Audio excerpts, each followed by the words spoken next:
Hello, and welcome to the Divine Feminine Leaders podcast. My name is Celeste Hartwell. I am the creator of this podcast as well as your host. I am a spiritual leader. I'm a life coach, and I really focus on helping women step out of anxiety, overwhelm, stress, guilt, shame, all of those things that are holding us back, all of those emotions that are really heavy, and help them step into a life that feels easy and carefree and joyful and helps them have more confidence and clarity about where they're going in life. So this is our first episode of this podcast, and to say that I'm excited about it is a vast understatement. This has been on my heart for many years, since 2016. And it's gone through some different iterations and some different changes in my thoughts and in my work.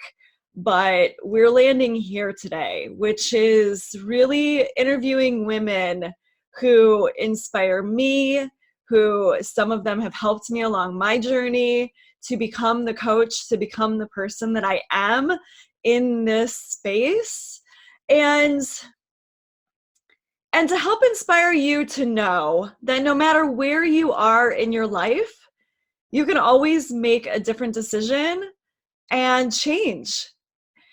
And so I wanted to, what feels right to come up for me right now is this talk about energy. To me, energy is very important.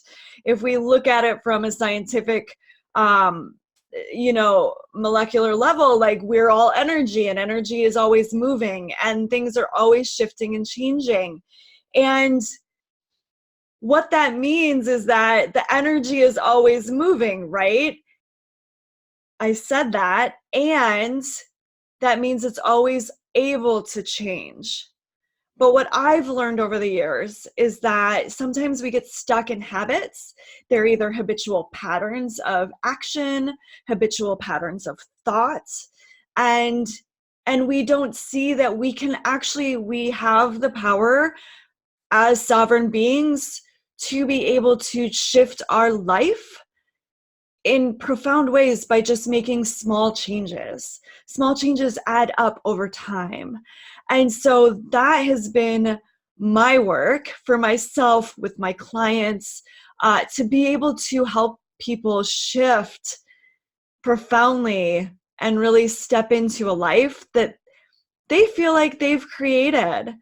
I've had this realization over time too that we get brought up in family units. We get brought up in sometimes religion. It depends on the culture that you live in, the culture that you were raised in, societies.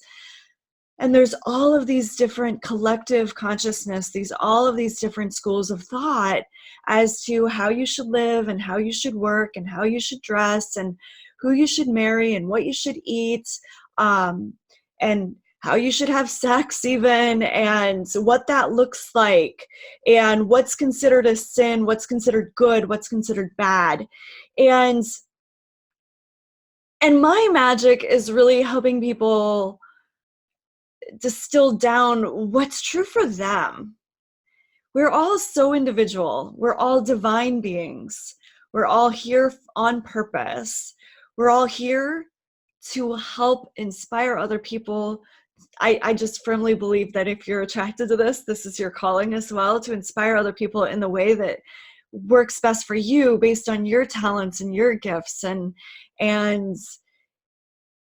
your own superpowers. And so I've done this through working with a lot of different people on my own and through helping other people do this. And so I'm so passionate about this, like helping raise even self-esteem. Because just to give you a little bit of background about me, I grew up feeling very unwanted. Wow, there's emotion coming up for me. So I'll be honest about that. I felt very unwanted by my family growing up. And I didn't realize that I was an empath. that terminology wasn't even there in the early 80s. Like, that was not even a thing that people really talked about or knew, at least in my demographic, like where I grew up in middle America, in Iowa, in a church community. That was something that, to be able to feel other people, that was something voodoo-ish, that was witch-like, that was a sin. And I didn't know that I was feeling my mother's depression, and that I was feeling my father's anger, and that I was taking on all of the emotions around me instead of really being present with who I was. And so I grew up in this fog of depression and anger and resentment, and I believe I brought in some resentment from prior experiences. Like, I believe our souls are infinite, and I remember feeling resentment at 3 years old. I don't believe a 3-year-old could have known what resentment was, and could formulate that without bringing it in prior. So I brought in a lot to heal and a lot to move through. But I grew up feeling so unwanted, and hating myself, and feeling not good enough, and living in a church environment that told me that I was a sinner and that I was going to go to hell unless I did XYZ, unless I followed it to the T. And so there was a lot of shame and a lot of guilt that I lived in. And I moved through that. And what I really did was I got a job at the company that I was supposed to work at, right? Like, there was all this connotation of, and it's not like anyone ever said, well, you should work there, but it was, get a job, be responsible. And so I went into corporate and I worked in utilities for 18 years. I climbed a corporate ladder that was attached to the wrong building. Like, and I'm not unhappy about that. I gained valuable business experience, valuable analytic experience, and organizational tools, and being able to do things that I'm so grateful, because I've always been very deeply artistic and have known that I was here to help and known that I was here to teach, but wasn't sure what that looked like until recently, until the last, until 2015, really. And so then for me, it's been a layering, the shedding of the layers of what other people thought my life should look like, and well-meaning, right? Like, no one was saying you need to do this because they wanted me to have a bad life. It was never from that intention. But still, that container didn't allow me to be able to really get down to who I was and what was right for me, and who I needed to be for myself, for the world to show up. And so I actually had a very disconnected relationship with spirit, source, God, the universe, the higher power, whatever you feel called to call that. It is all one. And I had a really disconnected experience with that for a long time, until about 2014, 2013, 2015, somewhere in that space, started really coming back home, and was led to start doing meditation, and was led to become certified as a holistic health coach, which really brought me down my spiritual path even deeper. And now I've attended long-term meditation silent retreats. I've hosted my own self-directed, self-imposed long-term silent meditation retreats. In 2018, I did 30 days in silence. This year, 2019, I was called to do 40 days in silence.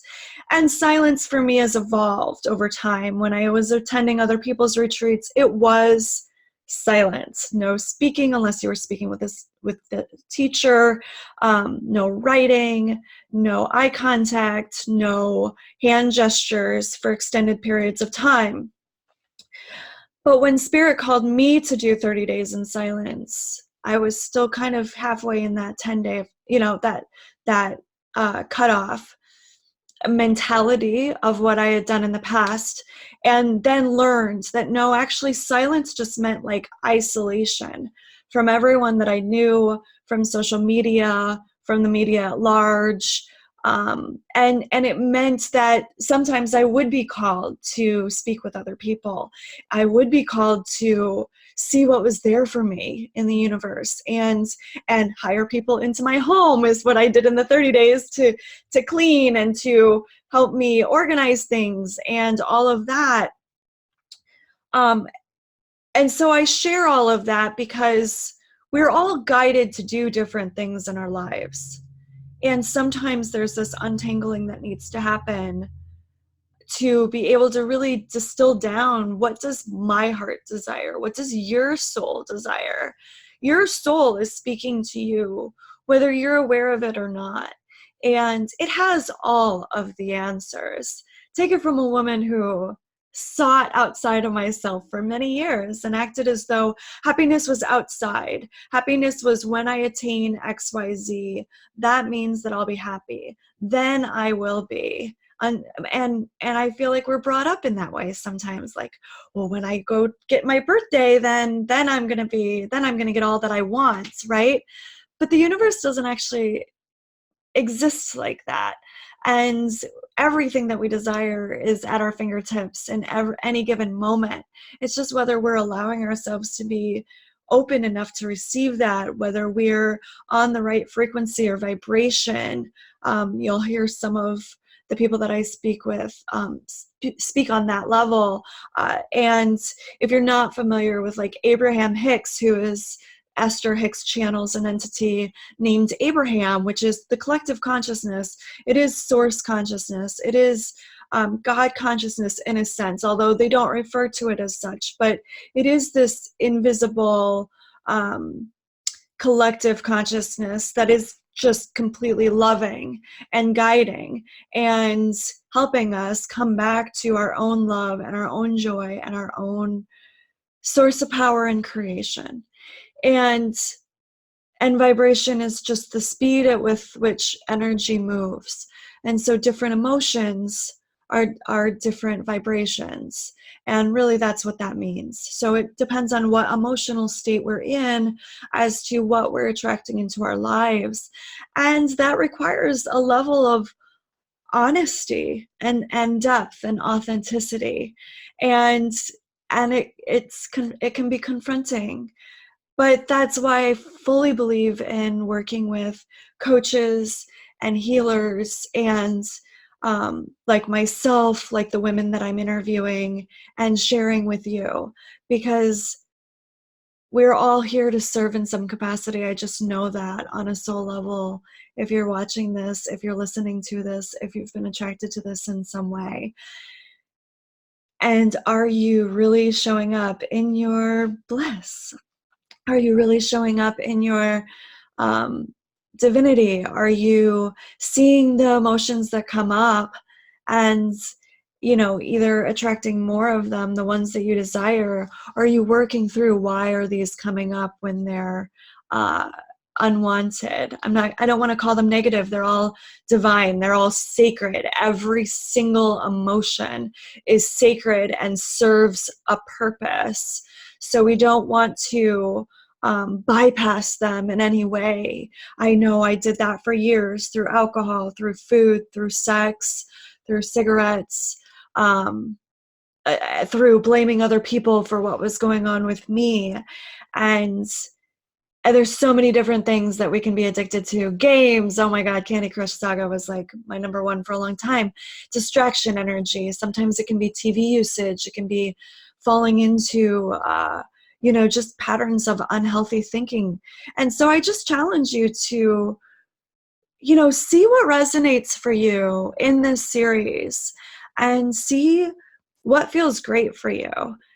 It might not all land for you, and that's okay. And maybe some of them you're going to want to listen to over and over and over again. And that's beautiful and wonderful. And I'm just feeling really blessed to hold this container, to allow these women to share their stories so authentically, so deeply, so powerfully, to help you know that you can empower yourself at any given moment, that you can be your own inspiration. And it's okay to look for others to be inspired when you need it until you learn how to be self-sufficient. There is no judgment in this space. There is only love. I see you as prosperous. I hold the space for you to live in a constant state of excitement and eagerness and fun, and knowing that any time that something comes up that's unwanted, it is for your good. So again, my name is Celeste Hartwell. This podcast is showcasing divine feminine leaders. It is helping you step into your own divine feminine leadership. And if you want to learn more about me, you can find me at celestehartwell.com. Thank you so much. I would love to hear what impacts you here. I would love to hear an aha moment. I would love to hear if there's someone that inspires you that you want to hear on this podcast. And who does inspire you? Share that with me. I want to hear. I feel like it's important as women to stand together and to know that we have each other's back. We are sisters, all of us, every single one of us. And if you are here, you are a soul sister to me. You are a soul sister to all of the women being interviewed. And I love you so deeply. I send you all love and blessings today and every day moving forward. Have a wonderful day.